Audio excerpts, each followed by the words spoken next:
Hello friends, welcome to AK education zone. स्वागत है आपका अपने चैनल एके एजुकेशन जोन पे। ठीक है, हमने जो पिछली क्लास में डिस्कस किया था, पाथवे के बारे में डिस्कस किया था। फिर उसके बारे में हमने कुछ टोटल उसकी जो वॉल्यूम्स, जो कैपेसिटी और वॉल्यूम्स के बारे में देखा था। जो जैसे टीवी है, आईआरवी है, ईआरवी है, आरवी है, residual volume, total volume, tidal volume, inspiratory capacity के बारे में बात है। Inspiratory capacity, expiratory capacity, functional residual capacity, इन सब के बारे में डिस्कस किया था। मैंने बताया था कि अपन नेक्स्ट वीडियो में डिस्कस करेंगे कि कंसंट्रेशन, जो पार्शियल प्रेशर है ऑक्सीजन और CO2 का, वो डिफरेंट डिफरेंट बॉडी के, जैसे मैंने पहले से डाल रखी है हेडिंग, तो हमें क्या पढ़ना है उस हिसाब से। Partial pressure of oxygen and CO2 at different part of body, different part in body in comparison to each other। Diffusion का जो पार्शियल प्रेशर है। एक और चीज़, जो ऑक्सीजन का जो चेंजमेंट या गैसेस का जो एक्सचेंजमेंट हो रहा है, उस पर कौन सा प्रोसेस काम करता है, डिफ्यूजन या ऑस्मोसिस। तो हम बात करें तो जो जो चेंजमेंट है, पास वो जो एक्सचेंज ऑफ गैसेस होती है, वो किस में होती है? डिफ्यूजन के थ्रू होती है। ठीक है, क्योंकि मैंने जब सेल का एक चैप्टर पढ़ाया था आपको, आपने देखा हो अपने प्रीवियस वीडियो में, तो मैंने जब डिफ्यूजन और ऑस्मोसिस करवाया था तो उसमें बताया था कि डिफ्यूजन क्या होता है, higher concentration to lower concentration होता है। ठीक है, और उसमें क्या होता है, ऑस्मोसिस में higher concentration to lower concentration through a semi permeable membrane. ठीक है, एक दूसरा मेन डिफरेंस क्या था कि डिफ्यूजन के अंदर जो हम सब्सटेंस है, वो सब्सटेंस सॉलिड भी हो सकता है, लिक्विड भी हो सकता है, गैस भी हो सकती है। But in osmosis only solvent molecules can transfer from one higher concentration to lower concentration through a semi permeable way। solvent का मतलब only liquid particles, liquid substance कैसे हो रहे थे, ट्रांसफर हो रहे थे सेमी परमेबल में। तो ये क्या है, जो एक्सचेंज ऑफ गैसेज होता है, उस पर कौन सा फिनोमेना वर्क करता है? बहुत अच्छा क्वेश्चन बैठ जाता है, बहुत अच्छा क्वेश्चन पूछा जा सकता है कि exchange of gases, the phenomenon occurs in exchange of gases, या the phenomenon occurs in lungs due to which exchange of oxygen and CO2 take place। किस प्रोसेस के थ्रू ये चेंज करते हैं? ऑस्मोसिस के थ्रू, डिफ्यूजन के through, ठीक है, एक्टिव प्रोसेस के थ्रू, पैसिव प्रोसेस के थ्रू। ये सब चीज़ें मैंने बता भी चुका, एक्टिव पैसिव सब चीज़। तो आज अब जो डिस्कस कर रहे हैं उस पर आए वो। आज का जो है हमारा partial pressure of oxygen and CO2 at different part of body. ठीक है, देखिए जो गैसेस जो हमारी, देखिए अब चार्ट सा बना देता हूँ।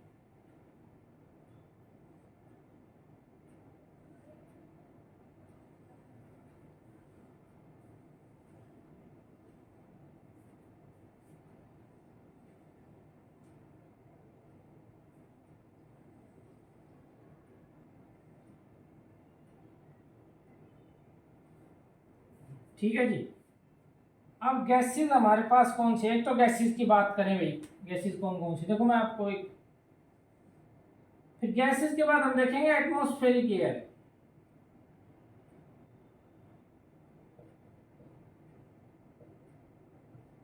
एटमॉस्फेरिक एयर, एटमॉस्फेयर में कौन कौन सी एयर, उनकी कंसंट्रेशन क्या है? मैं बता रहा हूँ, हम जो पार्शियल प्रेशर है किस में डिनोट कर रहे हैं? MMHg, मिली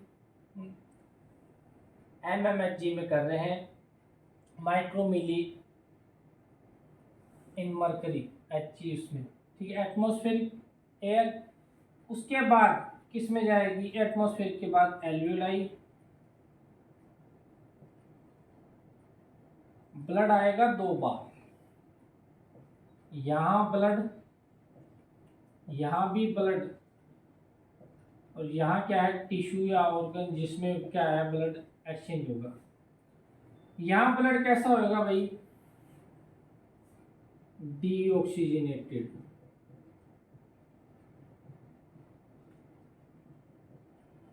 यहाँ कैसा होगा? ऑक्सीजनेटेड। ठीक है जी। डीऑक्सीजनेटेड और ऑक्सीजनेटेड क्या होता है?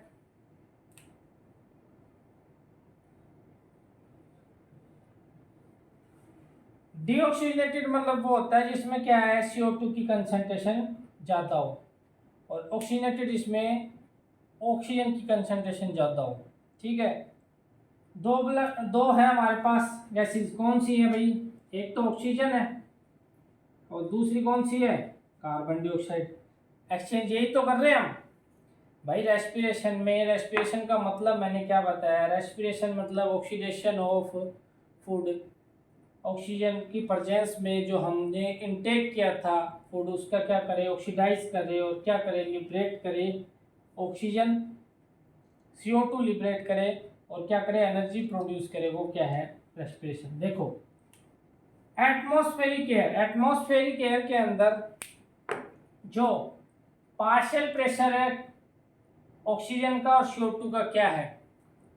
अब बात करें हम एटमॉस्फेरिक एयर के अंदर, मतलब हमारे सराउंडिंग में, जैसे मैं यहाँ खड़ा हूँ तो मेरे सराउंडिंग में क्या पार्शियल प्रेशर है किसका? ऑक्सीजन का, और एज कंपेरिजन टू किसका? CO2 का क्या कंसंट्रेशन? देखिए 159 mm ऑफ Hg किसकी कंसंट्रेशन है? पार्शियल प्रेशर एटमॉस्फेरिक एयर में ऑक्सीजन का, और 0.03 भी नहीं है, 0.3 ले लो।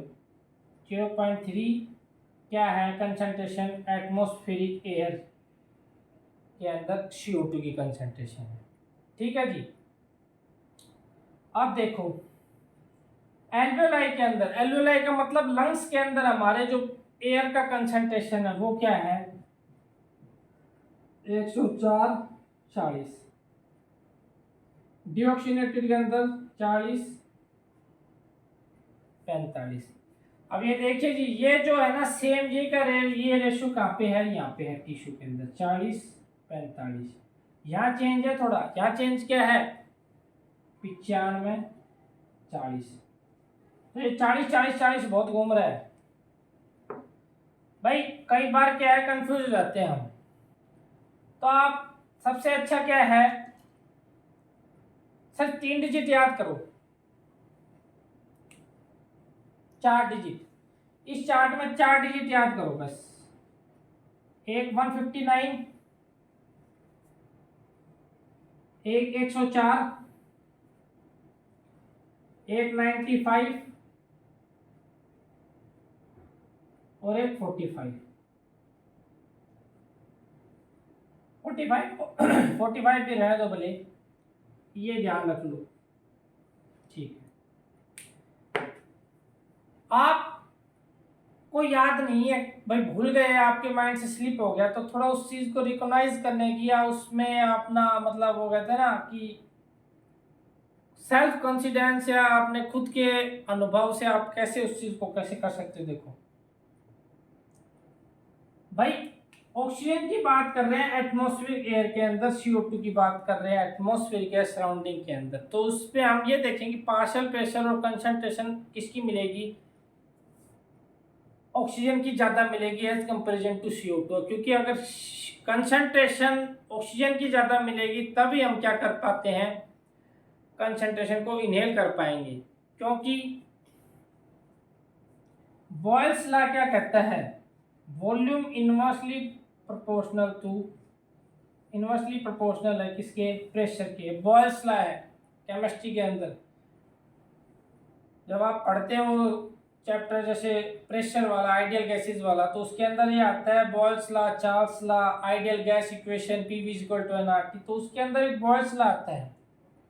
बॉयल्स लॉ हमको कहता है वॉल्यूम इनवर्सली प्रोपोर्शनल है प्रेशर के, मतलब जितना ज़्यादा प्रेशर होगा उतनी कम क्या होगी? वॉल्यूम।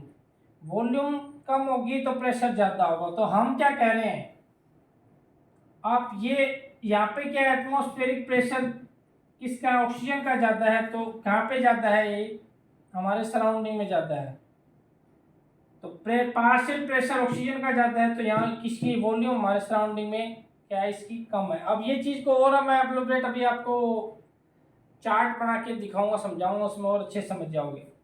हाँ, ये चीज़ क्या कर रहा था बताओ। एक तरीका तो देखो ये है इस चीज़ को, भाई जो ब्लड डीऑक्सीनेटेड ब्लड के अंदर जो रेशियो है ना, वो रेशियो सेम टू सेम किस में है, टिश्यू के अंदर है। सेम ये का ये रेशियो टिश्यू के अंदर है, ठीक है। दूसरा एक जिगजैग मूवमेंट चलाओ। क्या चलाओ, यहाँ 40 है, यहाँ भी 40 आएगा, यहाँ भी क्या आएगा 40 आएगा, और यहाँ से ये क्या चल गया, एक जिगजैग मूवमेंट चल गया। अब यहाँ से हम एक तरह से आप ये समझ लो क्या बन गया, उल्टा वी और ये राइट वी, सॉरी, ये क्या कर गया वी, और एक ये वी। आपने वो फिल्म देखी है, कौन सी थी फिल्म वो, हाँ धमाल फिल्म। उसमें वो क्या कहता है कि एक डब्लू, एक बड़े से डब्लू के नीचे खजाना है। तो आप भी ये क्या करो, वी के नीचे, वी के नीचे क्या है 45, इधर वी के ऊपर क्या है 95। मतलब वी कंसीडर कर लो कि हमें वी बनाना है, एक उल्टा बनाना है और एक सीधा बनाना है। अब वहाँ पे क्या है, जहाँ पे ये पॉइंट अटैच होंगे वी के, वहाँ पे क्या आएगा 40 आएगा। जैसे जैसे वी चलेगा वहाँ से लेके जहाँ पे एंड होगा वहाँ वहाँ 40 आएगा। जस्ट मान लो आपको ये नहीं पता यहाँ पे क्या क्या है, इस टेबल को पूरी करने के लिए तो आप वी बना दो यार ऐसे। एक पहले मैं उल्टा बनाऊंगा वी, फिर बनाऊंगा एक सीधा वी बनाऊंगा, तो यहाँ 40 डाउन नोट कर दो। फिर उसके बाद मैंने ये कहा कि भाई जो यहाँ पे इस फोटो के नीचे डीऑक्सीनेटेड ब्लड में जो यहाँ पे है वो यहाँ पे है, बस यहाँ होगी टेबल पूरी। मैंने चार तो आपको ये याद करवाए थे, भाई ये याद कर लो, चार चार में बल्कि मैं ये तीन याद कर लो। 104 एल्वेलाई के अंदर 95 ऑक्सीनेटेड और 159 एटमॉस्फेरिक एयर के अंदर बन गई टेबल। ये टेबल तो बन गया। अब देखो इसको हम थोड़ा सा उसमें डायग्रामेटिक वे में कैसे इसको रिप्रेजेंट करते हैं, कैसे क्या होता है।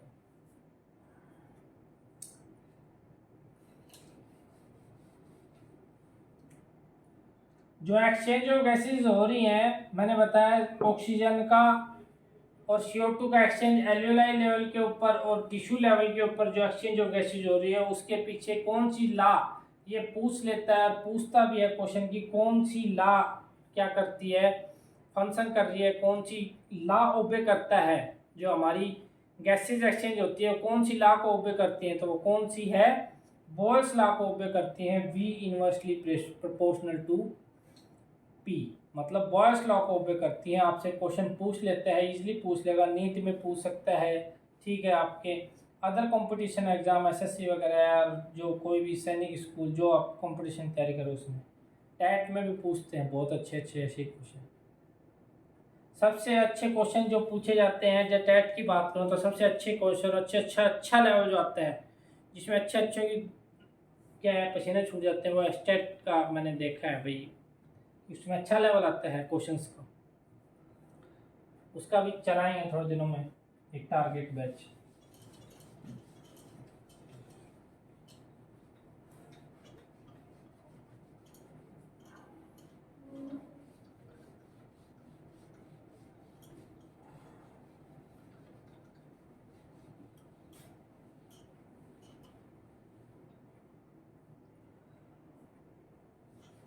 अब देखो, अब मैं एक वो डायग्रामेटिक वे से आपको समझा देता हूँ कि कैसे कैसे क्या हो रहा है।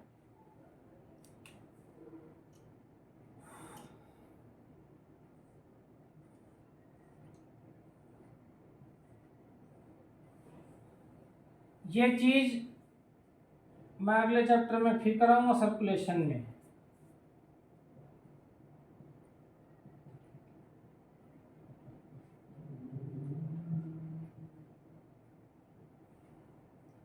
ठीक है जी, सेम ये का ये डायग्राम बनेगा, बस यहाँ पे मैं क्या दिखा रहा हूँ आपको, प्रेशर रिप्रेजेंट कर रहा हूँ, और वहाँ आपको ये चीज़ समझाऊंगा ऑक्सीनेटेड और डीऑक्सीनेटेड ब्लड में।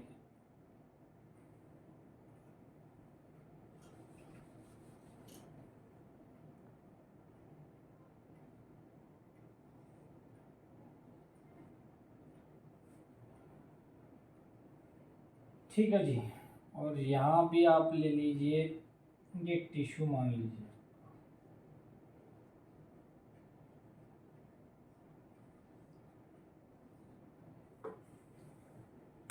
आ जाओ। वहाँ मैं आपकी कुछ वो भी बताऊंगा कि कौन कौन से कैसे। राइट ऑरिकल से राइट वेंट्रिकल में जाएगा, राइट वेंट्रिकल से जो ब्लड है वो किस में जाएगा, किसके थ्रू जाएगा, पल्मोनरी आर्टरीज के थ्रू किस में जाएगा, ये क्या है, एल्वेओलाई है, ये एल्वेओलाई है भाई, पाउच सा। और यहाँ एल्वेओलाई में हमने क्या प्रेशर बताया था, एल्वेओलाई के अंदर 104/40। ठीक है, अब आ जाओ यहाँ से ब्लड किस में आएगा, पल्मोनरी वेन्स के थ्रू।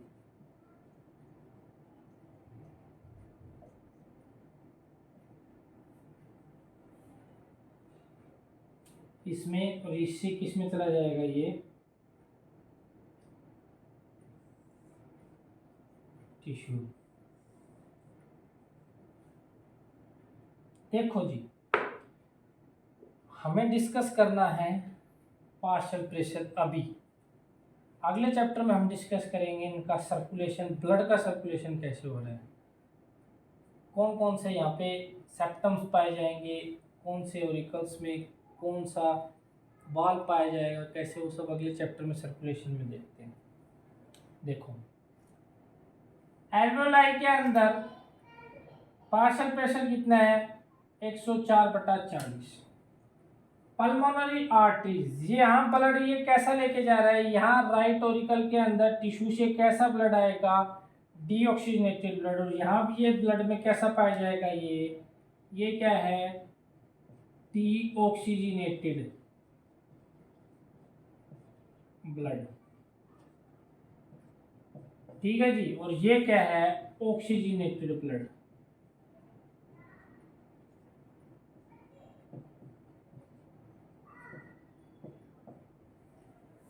ठीक है, हमने डीऑक्सीजनेटेड ब्लड के अंदर क्या बताया था भाई, क्या कंसंट्रेशन होती है डीऑक्सीजनेटेड पार्शियल प्रेशर ऑक्सीजन का, और उसका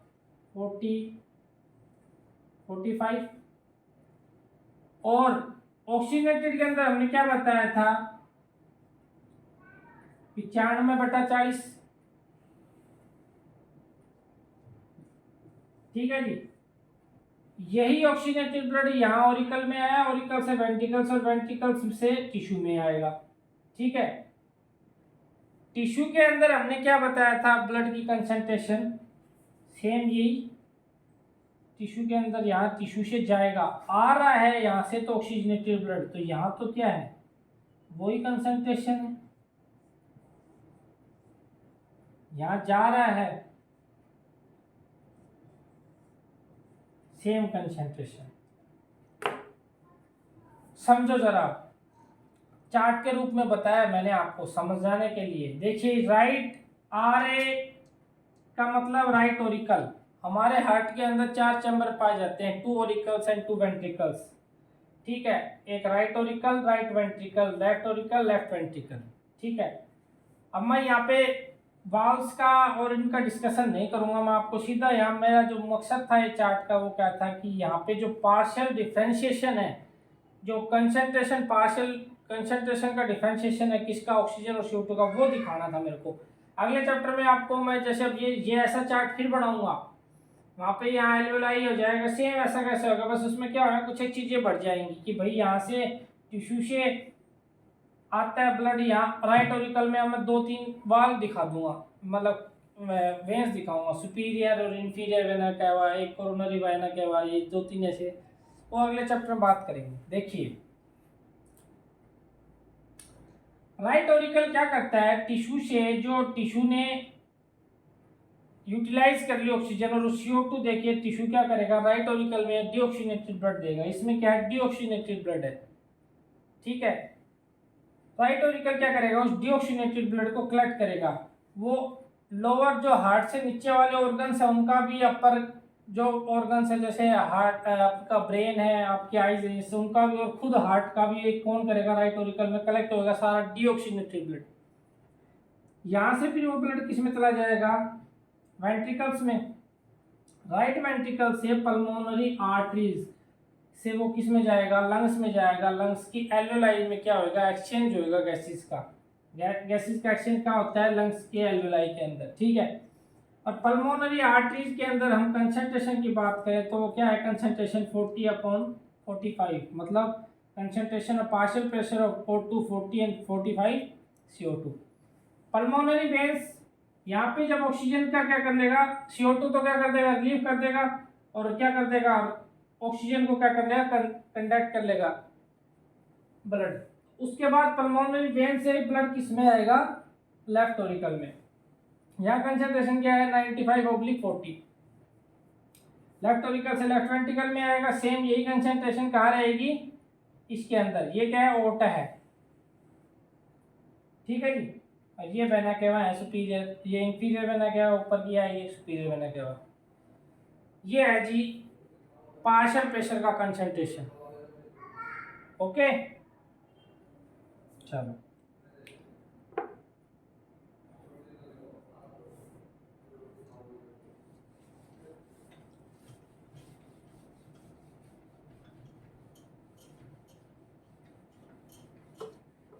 इससे जो अगला पार्ट है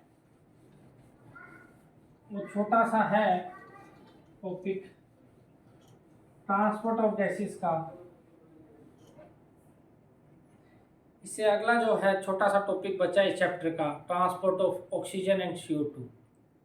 वो दोनों ही टॉपिक को हम एक साथ कंबाइन कर लेंगे। ट्रांसपोर्ट ऑफ ऑक्सीजन में हम क्या कम देखेंगे कि ऑक्सीजन कैसे होती है ट्रांसपोर्ट, ठीक है। 97% जो ऑक्सीजन होती है वो हीमोग्लोबिन के साथ कंबाइंड है। ऑक्सी हीमोग्लोबिन क्या बनती है, कर्व बनती है, सिग्मॉइड कर्व बोलते हैं। उसमें हम बोर्स इफेक्ट भी देखेंगे, क्लोरीन शिफ्ट भी देखेंगे, ठीक है। तो ऑक्सीजन का और CO2 का कंसंट्रेशन, मतलब ट्रांसपोर्ट कैसे होता है, किसके थ्रू होता है, वो सब हम नेक्स्ट वीडियो में देखेंगे। ये एक लास्ट टॉपिक बचा है, उसके बाद हम अगला चैप्टर स्टार्ट करेंगे हमारा सर्कुलेशन का, ठीक है बच्चों। ज़्यादा से ज़्यादा वीडियो को लाइक और शेयर करें, ठीक। अच्छे से वीडियो को देखें, पढ़ें, समझें। कोई डाउट्स हो, कोई प्रॉब्लम हो तो आप कमेंट सेक्शन में ज़रूर डालें, ताकि हम उस चीज़ में इम्प्रूव कर सकें, ठीक है बच्चों। जय हिंद, जय भारत।